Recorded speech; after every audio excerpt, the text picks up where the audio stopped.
মানেভঞ্জন থেকে গাড়ি ছাড়তেই শুরু হয়ে গেল আমাদের স্বপ্নের পাহাড়ি জার্নি। অফরোড রাস্তা, একের পর এক পাহাড়ি বাঁক আর চারপাশে মেঘে ঢাকা অসাধারণ ভিউ। পুরো পথটাই ছিল দারুণ এক্সাইটিং। কিছু যাওয়ার পর আমাদের প্রথম সাইট সিন ছিল চিত্রে মনস্ট্রি। ছোট্ট একটা বৌদ্ধ মনস্ট্রি, পাহাড় আর পাইন জঙ্গলের মাঝে একদম শান্ত পরিবেশে দাঁড়িয়ে আছে। রঙিন প্লেয়ার ফ্ল্যাগে আর ঠান্ডা হাওয়া জায়গাটাকে আরও সুন্দর করে তুলেছিল। এখান থেকেই যেন আসল পাহাড়ি ভিউটা শুরু হয়।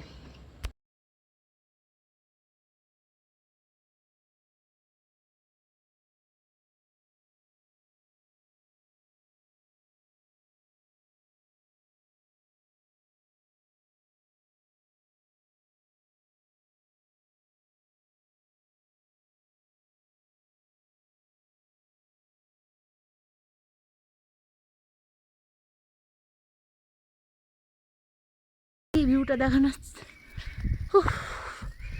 একদম উপরে উঠেছে, 10,000 ফুট উপরে, হাঁপিয়ে গেছে। দৌড়েছি না, কি সুন্দর লাগছে ভিউটা।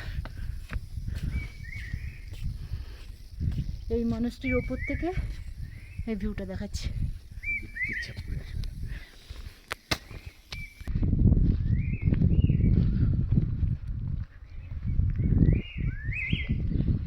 এই পাশটা যাই, ভিতরটা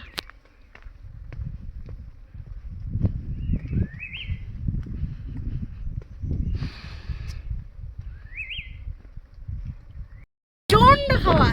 এখন আমরা আছি মেঘমায়। আমাদের নেক্সট সাইড সিন কথাই বলতে পারছি না, হাওয়াতে জিম।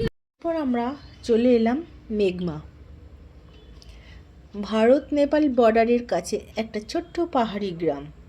গ্রামটা একদমই অন্যরকম সুন্দর, চারিদিকে মেঘ আর পাহাড়, খুব শান্ত পরিবেশ। জায়গাটা যেন ছবির মতো লাগছিল।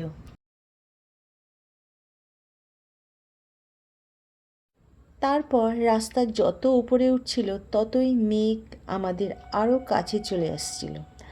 কখনো পুরো রাস্তা মেঘে ঢাকা, আবার কখনো পাহাড়ের মাঝখানে থেকে দেখা যাচ্ছিল অসাধারণ ভ্যালি ভিউ।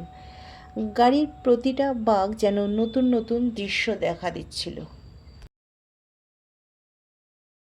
আমরা চলে এলাম এই একটা ছোট্ট লেক, কিন্তু লেকটা অসাধারণ, এত সুন্দর লাগলো, চারপাশটা পুরো মেঘে ঢাকা। এরপরে আমরা চলে গেলাম চেকপোস্টে। ওখানে মানেভঞ্জন সিন্ডিকেট থেকে নেওয়া আমাদের আধার কার্ডের যে ডিটেলসটা চেক করা হয়েছিল, সব ফর্মালিটি শেষ করে আবার শুরু হলো আমাদের শেষ পাহাড়ি রাস্তার জার্নি। আমরা যখন মানিভঞ্জন থেকে যে গাড়ি বুক করেছি তখন আমাদের সবারই আইডি প্রুফ এবং ফটো লেগেছে। সেই মেঘের রাজ্য টুমলিংয়ে পৌঁছে গেলাম। চারপাশে শুধু মেঘ, ঠান্ডা হাওয়া আর পাহাড়ের অসাধারণ ভিউ।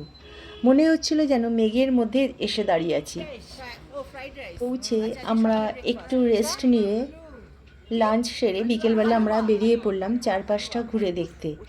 সামনে বিশাল পাহাড়ি সারি, নিচে মেঘে ঢাকা ভ্যালি আর চারদিকে ঠান্ডা হাওয়া।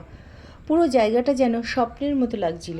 কখনো মেঘ এসে পুরো রাস্তা ঢেকে দিচ্ছিল, আবার কিছুক্ষণ পর টুমলিংয়ে সেই শান্ত পরিবেশ, মেঘের ভেতর হাঁটা আর পাহাড়ের মাঝে কাটানো বিকেলটা সত্যি আলাদা এক অনুভূতি এনে দিয়েছিল।